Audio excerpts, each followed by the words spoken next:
नमस्कार, मैं हूं विशाल चौबे और आप देख रहे हैं एनआरबी न्यूज लाइव। इस वक्त हम मौजूद हैं सुहेलदेव भारतीय समाज पार्टी के कार्यालय पे। हमारे साथ सुहेलदेव भारतीय समाज पार्टी के प्रवक्ता अरुण राजभर जी हैं, इनसे बात करेंगे। सर, सीधा सवाल आपसे कि राजभर जी की मुलाकात हुई है अमित शाह से, एनडीए में शामिल हुए हैं, कितने सीटों से बात हुई है? देखिए, सीटों की लड़ाई नहीं हो रही है। लड़ाई यहाँ है कि कैसे हमारा एनडीए जीतेगा और 330 प्लस हम लोग कैसे आगे बढ़ेंगे। उस विजन के साथ हम लोग आगे बढ़ रहे हैं और उसी को देखते हुए सारी योजनाएं, चाहे वो गरीबों के प्रति हो, चाहे पिछड़ों के प्रति हो, दलितों के लिए हो, कमजोर वर्गों के प्रति हो, उनके प्रति जो गरीबों के प्रति जो एक गरीब कल्याणकारी योजनाएं चल रही हैं, जो विकास की यात्रा है, उसको और गति कैसे मिले, इसलिए सुहेलदेव भारतीय समाज पार्टी एनडीए को मजबूत करने में अभी लगी हुई है। हम आगामी कार्यक्रम तय कर रहे हैं, सभी जो गाँव में जाएंगे, जन जागरण अभियान चलाएंगे और एनडीए के साथ हर समाज को जोड़ने का काम करेंगे। इसके पहले खबर ये आ रही है कि जो समाजवादी पार्टी की तरफ से मंच पे भारतीय समाज पार्टी को घेरने के लिए काम करते थे, बोलते थे कि जो शोषित और वंचित के लिए कार्य नहीं कर रही है, अब वो शामिल हो गए हैं। इस पे क्या कहेंगे, क्योंकि कई सारे उनके बयान सोशल मीडिया पे से वायरल हो रहे हैं। देखिए, जो काम करता है उसकी चर्चा होती है, जो टीवी पर और अखबार में खाली बयान देता है उसकी कोई चर्चा नहीं होती। हमारे नेता, हमारे कार्यकर्ता जनता के बीच में काम करते हैं और जनता जिसके साथ रहती है वो आगे बढ़ता है। जो लोग इस तरह की बात कर रहे हैं उनके साथ जनता नहीं है, उनके साथ लोग नहीं है, सब लोग उनका साथ छोड़ रहे हैं। तो आप समझ सकते हैं, जिनका सब लोग साथ छोड़ रहे हैं तो वो मजबूत हो रहे हैं, कमजोर हो रहे हैं। जिनके साथ लोग आ रहे हैं वो मजबूत हो रहे हैं। तो जिसका साथ छूट लोग इसलिए आ रहे हैं कि वहाँ उनकी सुनवाई नहीं है, उनके साथ लोग न्याय नहीं कर रहे हैं। अब बात हम जो करते हैं, अभी कल ही प्रधानमंत्री जी के साथ जो विजन का हम लोगों ने रखा, तो उसमें स्पष्ट यह है कि देश में जो आदिवासियों के साथ लंबे समय तक लोगों ने राजनीति में मुख्य पदों पर मौका नहीं दिया, उसको मौका भी मिला और उनके समाज को कैसे सशक्त किया जाए उस दिशा में हम काम कर रहे हैं। तो विरोधियों के पास तो कोई विजन है नहीं।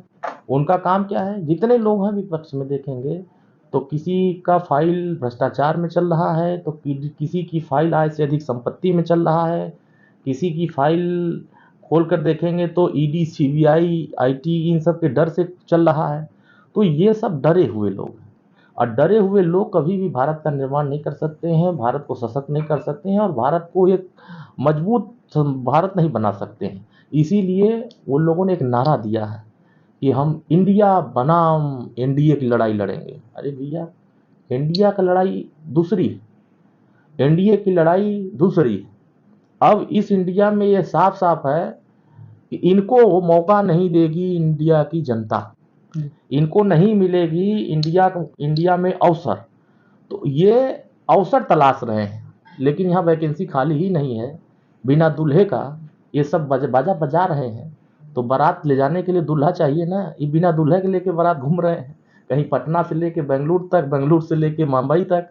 तो ये बम्बई, पटना, बेंगलुरु करते रहेंगे और देश की जनता मोदी जी के साथ कदम से कदम मिला के चलती रहेगी। चलिए, बिना दुल्हे की बारात ले जा रहे हैं, बाजा बजवा रहे हैं। अगली सवाल आपसे कि अभी कल यानी 18 जुलाई को राजभर जी प्रधानमंत्री नरेंद्र मोदी से भी मिले, उनके मीटिंग में शामिल हुए, क्या कुछ बात हुई? बात तो बहुत सारी हुई है, बहुत सारी योजनाएं चल रही हैं। उन योजनाओं को ज़मीन तक कैसे पहुंचानी है, जो समाज लाभान्वित नहीं हो रहा उसको कैसे लाभान्वित किया जाए। देखिए, समाज में सबसे बड़ी समस्या है आवास की, पेंशन की, शौचालय की। सबसे बड़ी समस्या रोजी रोजगार की है, शिक्षा की है, बिजली, पानी, सड़क की है। तो इन दिशा में तो हमारी सरकार काम कर रही है और आने वाले समय में और कैसे मजबूती से काम किया जाए उस दिशा में योजनाएं बन रही हैं। और कुछ योजनाएं ऐसी हैं जो कमरे में रहती हैं, बाहर समय समय पर आती हैं।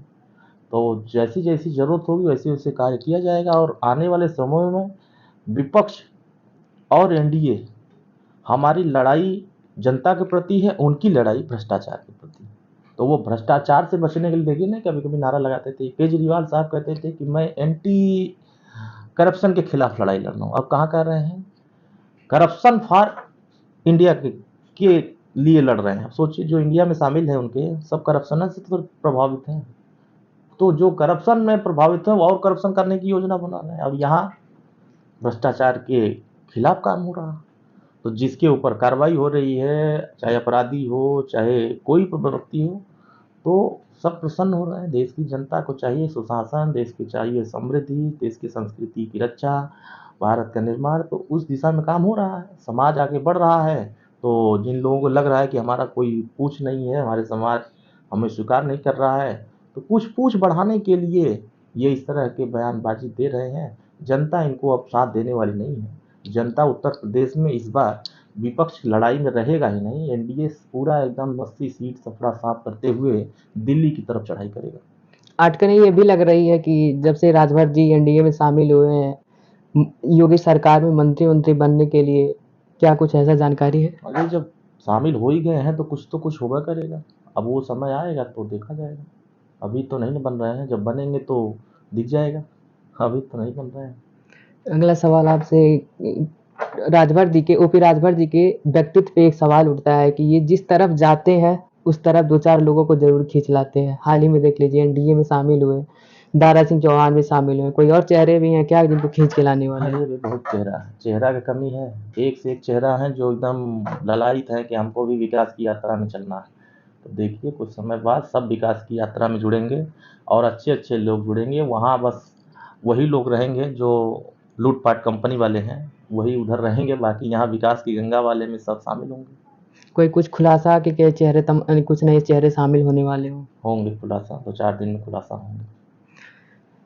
आखिरी सवाल आपसे कि जिन मुद्दों को लेकर के आप एनडीए में शामिल हुए, प्रधानमंत्री नरेंद्र मोदी, गृह मंत्री अमित शाह और प्रदेश के उप मुख्यमंत्रियों से भी मुलाकात हुई है, जिन मुद्दों के लेकर आपने मुलाकात की, क्या वो मुद्दे थे?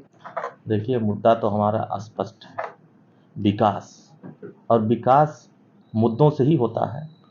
तो जो हमारी लड़ाई है, चाहे वो गरीबों को इलाज का हो, उनको शिक्षा का हो, रोजगार का हो, चाहे वो समाज में जो एक सशक्तिकरण हो, तो उन एजेंडों पर हमने अपनी बात रखा है और आने वाले समय में सार्थक उसका परिणाम निकलेगा। देखिए क्या है कि केंद्रीय मंत्रिमंडल में ओबीसी आयोग का गठन नहीं, ओबीसी मंत्रालय जिस दिन बनेगा उस दिन पूरे राष्ट्रीय स्तर पर ओबीसी वर्ग के हकों की बात होगी। तो हमारा एक एजेंडा है कि ओबीसी मंत्रालय का गठन। दूसरा है कि उत्तर प्रदेश में एससी एसटी में भर राजभर जाति को शामिल किया जाए ताकि इनके भी नौजवानों को अच्छी शिक्षा कम पैसे में दी जाए, उनको रोजगार मिले, नौकरी मिले। तीसरी मुद्दा ये है कि जो बिजली का बिल गांव में जा रहे हैं वो बिजली उपयोग नहीं कर रहे हैं। अगर फर्जी तरीके से बिजली के बिल जा रहे हैं गांव में तो हमारे तक सूचना आते ही हम उसका बिजली का बिल माफ़ कराएंगे। ठीक है। चौथा मुद्दा हमारा ये है कि कोई भी गरीब इलाज के लिए अगर पैसा उसके पास नहीं है तो हमारी सरकार उसको फ्री में इलाज कराने की व्यवस्था कराएगी। तो जनता को क्या चाहिए? पानी चाहिए, बिजली चाहिए, सड़क चाहिए, रोजगार चाहिए। तो वो सब मुहैया कराने के लिए हमने योजना दिया है। काम होगा, बहुत अच्छा काम होगा। शुक्रिया, हमसे आपकी बात हुई इतनी के लिए। बहुत बहुत धन्यवाद। प्रवक्ता अरुण राजभर जी जिनसे हमने कई सारे सवाल किए, उन सारे सवालों के बेबाकी से जवाब दिया। ऐसे ही तमाम खबरें हम आप तक लाते रहेंगे। एनआरबी न्यूज लाइव के लिए विशाल चौबे, लखनऊ।